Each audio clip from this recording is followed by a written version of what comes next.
Hola, mi nombre es Oscar Hernando, soy instructor de inteligencia emocional y coach. Muchas gracias Esteban y equipo por invitarme nuevamente. En esta oportunidad vamos a hablar de la comunicación. Habitualmente nos comunicamos de manera, yo diría, poco clara y poco pacífica. La mayoría de los problemas cotidianos de las personas y organizaciones humanas están relacionados con la comunicación. Muchas veces ni nos damos cuenta del grado de agresividad verbal que predomina en la sociedad.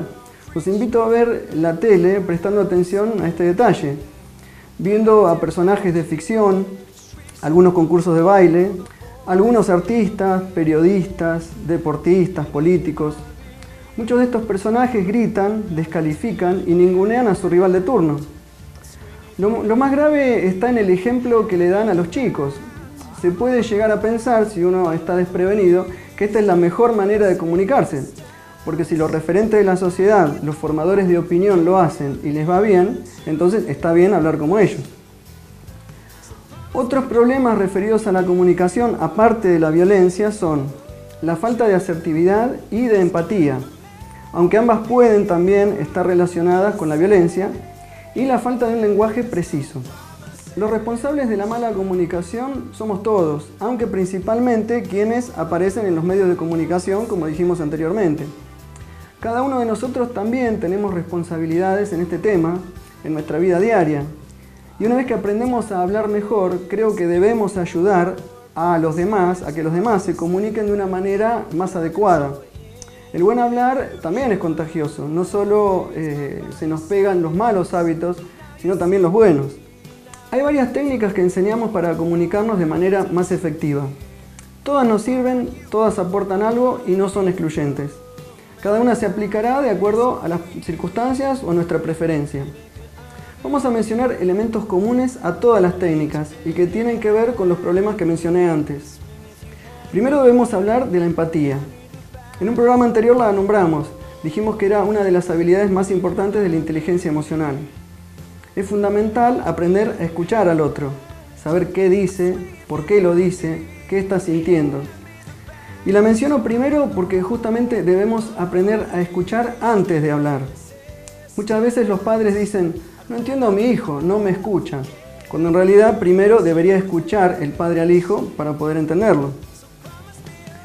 Otra habilidad clave es la asertividad, que es la expresión de nuestros sentimientos, deseos, derechos y opiniones sin amenazar o castigar a los demás y sin violar los derechos ajenos.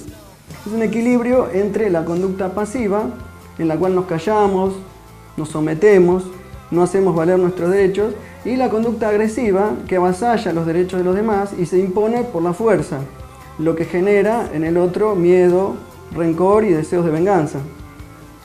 Otro elemento clave es utilizar un lenguaje preciso. Por ejemplo, debemos pedir concretamente, claramente, definiendo exactamente lo que necesitamos, por qué, cuánto, cuándo. Hay ejercicios muy sencillos y sí, se requiere mucha práctica. Hay que formar hábitos, como dijimos en un encuentro anterior. Debemos desaprender viejas maneras de hablar al mismo tiempo que aprendemos los nuevos métodos. Lo ideal es primero practicar en situaciones de menor presión, para luego ir exponiéndose gradualmente a situaciones de mayor dificultad. Por ejemplo, practicar primero en casa, con nuestra familia, antes de enfrentarnos, por ejemplo, en la oficina con ese compañero de trabajo problemático o con el jefe malhumorado o manipulador. Cuando hablamos de comunicación no nos referimos solo a las palabras que pronunciamos. La parte no verbal de la comunicación, la mirada, los gestos, el tono de voz, los movimientos corporales, etc., es tanto o más importante que la palabra. Vemos cómo le suena si digo, tenés razón, así con las palmas de las manos hacia adelante, los ojos bien abiertos, por ahí estoy pálido y sudando de miedo. Eso suena solo como una manera de no enojar aún más al otro, como una forma de evitar un conflicto. Es una conducta pasiva.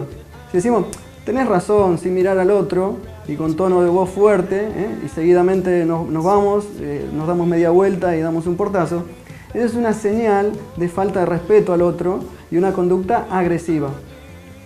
Y si decimos, tenés razón, mirando al otro con admiración, moviendo la cabeza en señal de aceptación, como dando las gracias por habernos iluminado y tal vez habernos solucionado un problema, Eso es otra cosa, suena muy distinto. Vemos a través de un ejemplo cómo las mismas palabras toman un significado totalmente distinto en función del lenguaje no verbal, o sea, de lo que acompaña a las palabras.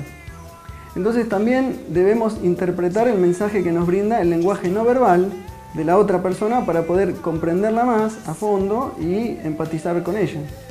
Muchas gracias, gente de Vivir con Energía, ha sido un placer estar con ustedes. Espero que puedan asistir a mis charlas y talleres y también nos mantenemos en contacto a través del Facebook, por mail o por medio de la página web. Un saludo a todos los seguidores del programa.